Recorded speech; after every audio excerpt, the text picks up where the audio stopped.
Hello everyone arc with daily Mohan YouTube च्यानलमा तपाईँलाई स्वागत छ।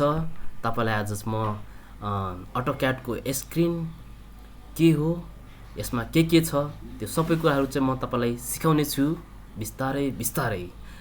अटोक्याड जब तपाईँहरू खोल्नुहुन्छ, तपाईँहरूको एउटा स्क्रिन अगाडि यस्तो आउँछ र यसमा चाहिँ तपाईँहरूले चाहिँ यो स्क्रिनमा चाहिँ के हेर्न सक्नुहुन्छ भनेपछि गेट स्टार्ट अनि एउटा रिसेन्ट डकुमेन्ट र नोटिफिकेसन।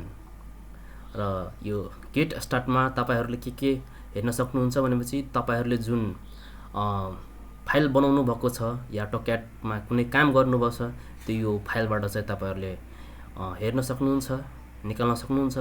र त्यसपछि यो रिसेन्ट डकुमेन्ट, यसमा तपाईँहरूले के गर्न सक्नुहुन्छ भनेपछि जब तपाईँहरूले कुनै फाइल 1 घन्टा अगाडि या तपाईँहरूले त्यो फाइललाई धेरैचोटि काम गरेर छोड्नुभएको छ भने चाहिँ तपाईँहरूले यहाँबाट चाहिँ डाइरेक्ट क्लिक गरेर निकाल्न सक्नुहुन्छ। र नोटिफिकेसन, जब तपाईँको यो अटोडेस्क मा तपाईँको एकाउन्ट छ त्यो अनलाइन र साइन गर्न सक्नुहुन्छ। र यतातिर के छ भनेपछि लर्न, यसमा गएर तपाईँहरू के गर्न सक्नुहुन्छ भनेपछि केही भिडियोहरू दिएको छ अटोक्याड बारेमा, कसरी चलाउने, के गर्ने, त्यो भिडियो तपाईँहरू हेरेर प्र्याक्टिस गर्न सक्नुहुन्छ। र अब तपाईँहरूले जब अटोक्याड खोल्नुहुन्छ यो स्क्रिनमा यो सबै कुराहरू तपाईँलाई देखाउँछ 2017 मा, र अरू नयाँ भर्जनमा पनि यस्तै देखाउँछ। र तपाईँहरूले 2002 अनि 2007 चलाउनु भयो भने चाहिँ तपाईँहरूले खोल्दाखेरि डाइरेक्ट तपाईँहरूको अटोक्याड खुलिहाल्छ। र यो नयाँ भर्जनहरूमा चाहिँ तपाईँहरूको जब सुरुमा खोल्नुभयो भने यस्तै स्क्रिन आउँछ। जब तपाईँहरूको स्क्रिन यस्तो आएपछि तपाईँहरू सुरुमा चाहिँ यसलाई स्टार्ट ड्रइङमा क्लिक गर्नु। स्टार्ट ड्रइङमा क्लिक गरिसकेपछि तपाईँहरूको यो स्क्रिनमा यो सबै कुराहरू देखिन्छ। र यही कुरा तपाईँहरूलाई चाहिँ म सिकाउने कोसिस गर्छु। र यो स्क्रिन अटोक्याड स्क्रिनमा के हुन्छ त अब तपाईँहरूलाई म बिस्तारै भन्दै जान्छु, तपाईँहरू हेर्दै जानु। र यो तपाईँहरूले मेरो अर्को भिडियो हेर्न छुटाउनु भएछ भने चाहिँ युट्युबमा गएर हेर्न सक्नुहुन्छ। त्यसमा म नगरपालिकामा कसरी पास हुन्छ नक्सा, त्यो सबै कुराहरू म भिडियोद्वारा तपाईँहरूलाई हेर्न छुटाउनु भएको छ भने तपाईँहरू युट्युबमा गएर हेर्न सक्नुहुन्छ। र त्यसरी नै अब यो चाहिँ अटोक्याडको अब स्क्रिनहरू चाहिँ के हुन् त, अब के छ यहाँ। फर्स्टमा त अब यहाँ टाइटल बार, जब तपाईँ अटोक्याड केही सेभ गर्नुभयो भने चाहिँ तपाईँको त्यो सेभ गरेको नाम चाहिँ आउँछ। अहिले चाहिँ केही सेभ गरेको छैन,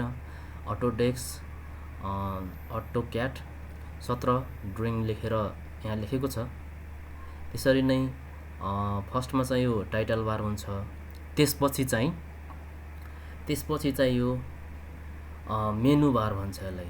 मेनु बारमा फाइल छ, file edit, view, insert, format, tools, drawing, dimension, यिनै कुराहरू चाहिँ यो मेनु बारमा छ। त्यसपछि चाहिँ यहाँ स्ट्यान्डर्ड टुल बार, यो जति हेर्नुहुन्छ यो कभर गरेको यो टुल्सहरू जति छ यति पुरै, यसलाई पुरै रिबन भन्छ, रिबन स्ट्यान्डर्ड टुल बार। अनि त्यसपछि चाहिँ यो स्ट्यान्डर्ड टुल बारमा चाहिँ के छ भनेपछि ड्रइङ टुल बार छ, मोडिफाई छ, एनोटेसन छ, लेयरका कुराहरू छ। अनि यसमा अरू केही कुरा छ भनेपछि तपाईँहरू यो कहिलेकाहीँ चाहिँ यो आफै हराउँछ क्या। हराएपछि कसरी ल्याउने त्यो हामी अब एकछिनमा हेर्छौँ। अब कसरी हेर्ने भनेपछि यो एउटा थोप्ला हेर्दै हुनुहुन्छ, यो थोप्लामा एकचोटि क्लिक गऱ्यो भने चाहिँ यो हराउँदै जान्छ। फेरि एकचोटि क्लिक गऱ्यो भने फेरि हराउँदै जान्छ। अनि फेरि अर्कोचोटि क्लिक गऱ्यो भने चाहिँ पुरै मिनिमाइज भएर जान्छ। यसलाई फेरि ल्याउनलाई चाहिँ फेरि क्लिक गर्नु पर्यो। आइसक्यो। त्यसरी नै अब चाहिँ अनि यो हाम्रो 2D ड्रइङ हामी बनाउने यसमा चाहिँ 2D ड्रइङमा नगरपालिकामा के पास हुन्छ 2D ड्रइङ। त 2D ड्रइङ खोल्दाखेरि कहिलेकाहीँ चाहिँ 3Dमा आउन सक्छ। यदि चेन्ज भएको छ भने यहाँ हाम्रो यो ड्राफ्टिङ एनोटेसनमा गएर यसरी यसमा चाहिँ क्लिक गर्ने। यदि तपाईलाई 3D मोडेल बनाउनु छ भने चाहिँ यहाँ 3D मोडेलमा क्लिक गर्नु। तर अहिले हामीलाई चाहिँ काम लाग्ने भनेको ड्राफ्टिङ एन्ड एनोटेसन, यसरी क्लिक गर्ने। त्यसपछि हाम्रो यो 2D को वर्किङ स्पेस आउँछ। अनि यो पुरै यो जति छ यो पुरै भागलाई चाहिँ वर्किङ स्पेस भन्छ, जुनमा कि हामी काम गर्छौँ। र यो कुनामा भएको y र x छ, यो कोअर्डिनेसन हो। यहाँ चाहिँ 0 0 फिक्स गरिन्छ। त्यसरी नै अब यो कमान्ड बारमा हामीलाई केही कमान्ड गऱ्यो भने चाहिँ यो काम गर्छ। जस्तै कि अब कमान्ड बारमा गएर थिचेर L थिचेर इन्टर गऱ्यो भने चाहिँ लाइन कमान्ड आउँछ। यो लाइनबाट हामी धेरै कुराहरू गर्न सक्छौँ। यो सबभन्दा इम्पोर्टेन्ट टुलबार नै हो, योबाट धेरै कुराहरू हामी गर्न सक्छौँ। त्यसरी नै अरू कमान्डहरू पनि छ, त्यो तपाईहरुलाई म बिस्तारै कमान्डहरूको बारेमा कुराकानी गर्छु। र अर्को टोगल बार, यो टोगल बारमा के भन्छ भने ग्रिड मोड छ, अनि स्न्याप मोड छ, डाइनामिक मोड छ, त्यसपछि अर्थो मोड छ, अनि त्यसपछि यो अब्जेक्टिभ स्न्याप ट्र्याकिङ छ, अर्को अब्जेक्टिभ स्न्याप छ। यो सबै कुराहरू चाहिँ हामीलाई काम गर्दाखेरि चाहिँ धेरै काम लाग्छ, महत्त्वपूर्ण यसको भूमिका छ। र यो पुरै हामी जब हेर्छौँ यो पुरै कालो भागलाई, यो पुरै स्पेसलाई चाहिँ वर्किङ स्पेस भन्छ। र अरू यो स्क्रिनमा के देखिनु हो भने चाहिँ भ्यू पोर्ट कन्ट्रोल छ। यो चाहिँ हाम्रो 3Dमा चाहिँ बढी काम लाग्छ 3Dमा, 2Dमा त्यति खास चाहिँ काम लाग्दैन।